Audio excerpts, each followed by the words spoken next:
آج کس شخص کو پتہ نہیں کہ نماز پڑھنا جو ہے وہ ضروری ہے؟ اس شخص کو پتہ نہیں ہے کہ کم تولنا گناہ ہے؟ اس شخص کو پتہ نہیں کہ جھوٹ بولنا جو ہے یہ گناہ ہے، کبیرہ گناہ ہے یہ؟ کس شخص کو یہ نہیں پتا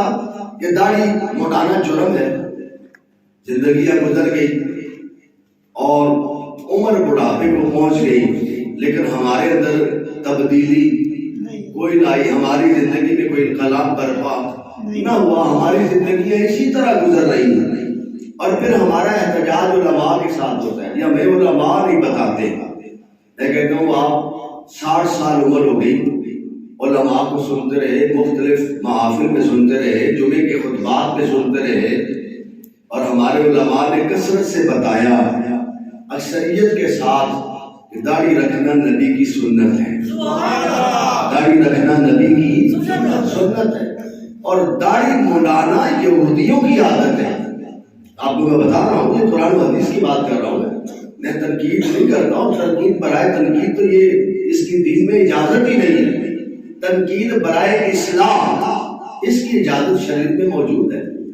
تو میں نے کہا ساری زندگی، اور آج ہوتا ہی ہے کہ جب کوئی تقریر کا موقع ہو خوشی غمی کے اوپر یا کہیں بھی محافل میں، تو ہمارے لوگ کہتے ہیں تقریر لمبی ہونی چاہیے،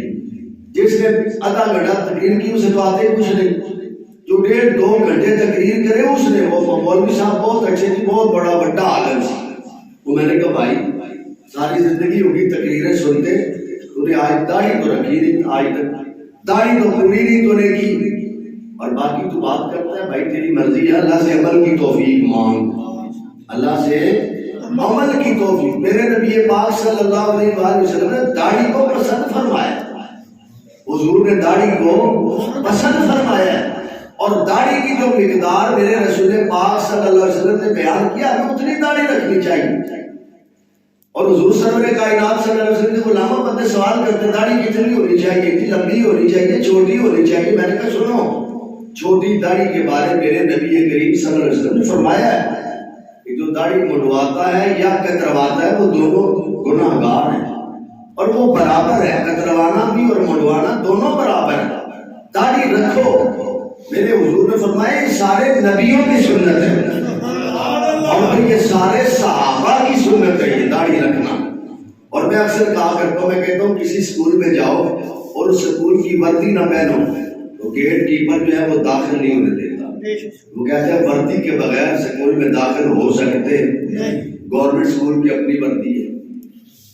مختلف کالج ہیں، پرائیویٹ سکولز ہیں، ان کے اندر اپنی اپنی ان کی ایک وردی ہے، اس وردی کے بغیر سکول میں داخل ہو سکتے؟ تو میں نے کہا جب تو مسلمان ہے، حضور صلی اللہ علیہ وسلم کو تو امتی ہے، تو وردی بھی پہننا محمدی وردی۔ جب تو وردی محمدی نہیں پہنے گا تو کیسی اسلام میں داخل ہو گیا؟ کلمہ تو تو نے پڑھ لیا، لیکن اب تجھے چاہیے کہ چہرہ بھی حضور کی سنت کے مطابق بنا،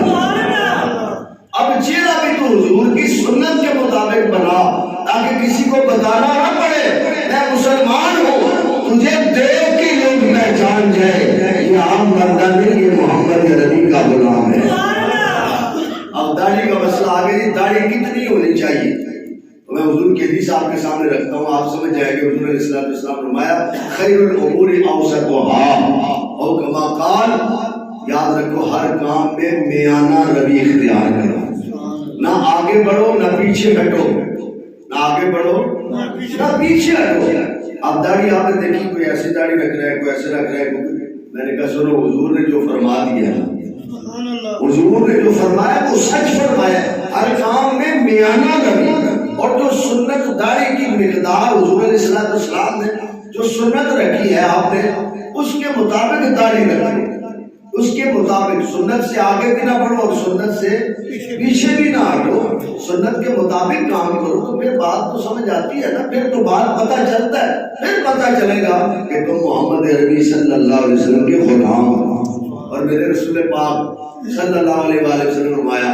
وہ سنت جو سنت سارے نبیوں کی سنت ہے، داڑھی رکھنا سارے نبیوں کی سنت، امامہ شریف سر پہ رکھنا سارے نبیوں کی سنت، ناخون ہفتے بعد تراشنا سارے نبیوں کی سنت، میرے رسول پاک صلی اللہ علیہ وسلم یہ وہ جو سنتیں ہیں،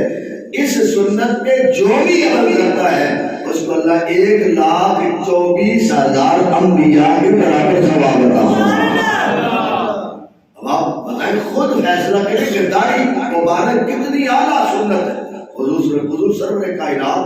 صلی اللہ علیہ وسلم کا ارشاد پاک ہے، حضور کہتے ہیں جب میرا امتی دنیا سے جائے گا نا تو داڑھی اس کی سفید ہوگی، تو اس کو قبر میں لٹا دیا جائے گا، وہ رسا دفنا کے آ جائیں گے، فرشتے قبر میں آئیں گے، میرا رب فرمائے گا فرشتوں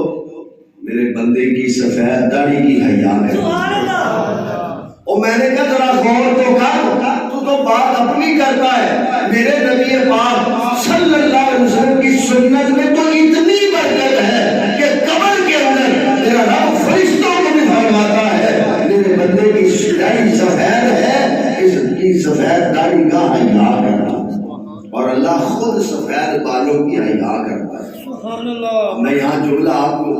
ایک بتا دوں رک کے، قبر کے اندر سفید بالوں کا اگر حیا ہو رہا ہے تو اس بندے کا حیا ہے؟ نہیں، سنت مصطفیٰ کا حیا ہو رہا ہے، حضور کی سنت اور حضور کا خود عمل۔ حضور سرور کائنات صلی اللہ علیہ وسلم اٹھائے احادیث کی کتابیں، ایک حضور کے صحابی تھے، تو جب وہ صحابی رسول آتے تو حضور کھڑے ہو جاتے، حضور کھڑے ہو جاتے، صحابہ حیران ہوتے کہ صحابی فلاں صحابی آئے ہیں، حضور کھڑے ہو جاتے۔ کتنا پروٹوکول ہے اس صحابی رسول کا، کتنا پروٹوکول ہے کہ حضور کھڑے ہوتے، جس نبی کے لیے ساری کائنات کھڑی ہو جاتی ہے، وہ نبی اس اپنے امتی کے لیے کھڑے ہو رہے ہیں۔ وقت گزرتا رہا، صحابہ پریشان تھے کہ یہ ماجرا کیا ہے، یہ صحابی آتا ہے ہمارا بھائی تو حضور کھڑے ہو جاتے ہیں۔ اللہ اکبر۔ ایک دن اس صحابی رسول نے داڑھی میں کنگھی کی اور شیشے میں کھڑے ہو کے دیکھا تو 2 بال سفید تھے، ان سفید بالوں کو ختم کر دیا، اکھاڑ دیا۔ تو صحابی رسول جب حضور کی بارگاہ میں آئے تو حضور نے دیکھا تو حضور بیٹھے رہے، حضور اٹھے نہیں۔ آج وہ پروٹوکول نہیں ملا جو ملا کرتا تھا۔ صحابی رسول نے کہا یا رسول اللہ صلی اللہ علیہ وسلم آج میں آیا تو اٹھے نہیں، پہلے آتا تو آپ کھڑے ہو جاتے۔ حضور علیہ السلام نے فرمایا تیرے پاس جو پہلے نعمت تھی آج وہ تیرے پاس نہیں ہے۔ یا رسول اللہ وہ کون سی؟ یا تیری داڑھی میں 2 بال سفید تھے، ان بالوں کی حیا کر کے کھڑا ہو جاتا تھا، آج تیرے پاس وہ نہیں ہے، آج اس لیے میں کھڑا نہیں ہوا۔ یعنی کہ حضور نے اپنے عمل سے بھی بتا دیا۔ اور آج بھی امت کے اندر ایسے لوگ موجود ہیں جو سفید بالوں کی حیا کرتے ہوئے بزرگوں کا ادب کرتے ہیں، بوڑھوں کا ادب کرتے ہیں، بزرگوں کا، اور ہونا بھی چاہیے۔ ہمارے نبی صلی اللہ علیہ وسلم نے ادب سکھایا ہے اور ہمارا دین جو ہے وہ ادب ہی سکھاتا ہے۔ تو میں کہتا ہوں جب ساری زندگی تقریریں سننے کے بعد آپ نماز تو صحیح کر نہ سکے، داڑھی پوری رکھ نہ سکے، آپ عمل کے میدان میں تو آ نہ سکے، پھر آپ کو غور کرنا چاہیے کہ ہمیں کیا وجہ، اللہ تو نہیں ناراض ہمارا ہو گیا، ہمیں عمل کرنے کی توفیق ہی نہیں مل رہی۔ تو دوستان ذوالفقار میرے نبی پاک صلی اللہ علیہ وآلہ وسلم کہ غلاموں بات یہ کہ بندہ بات ایک بھی سن لے نا، اور میں یوں کہا کرتا ہوں کہ ہر جمعے کو 8ویں دن قرآن حدیث کی گفتگو ہوتی ہے، قرآن حدیث کی روشنی میں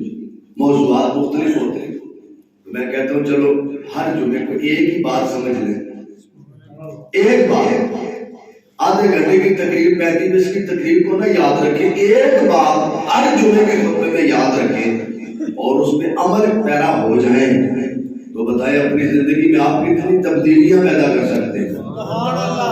کتنی نمایاں تبدیلی آپ کی زندگی میں آ سکتی ہے، آپ کتنی بہترین زندگی گزار سکتے ہیں اگر جمعے کے ہر خطبے میں ایک بات میں اور آپ پلے باندھ لیں اور اس پہ عمل پیرا ہو جائے، تو میرے آقا کریم صلی اللہ علیہ وسلم کے غلام کو بتائے زندگی بدل جائے گی یا نہیں بدل جائے گی؟ زندگی غافل نہیں پھر رہے گی، زندگی میں غفلت کا خاتمہ ہو جائے گا، زندگی میں بہتری آئے گی، زندگی میں نکھار آئے گا، زندگی میں روشنی آئے گی،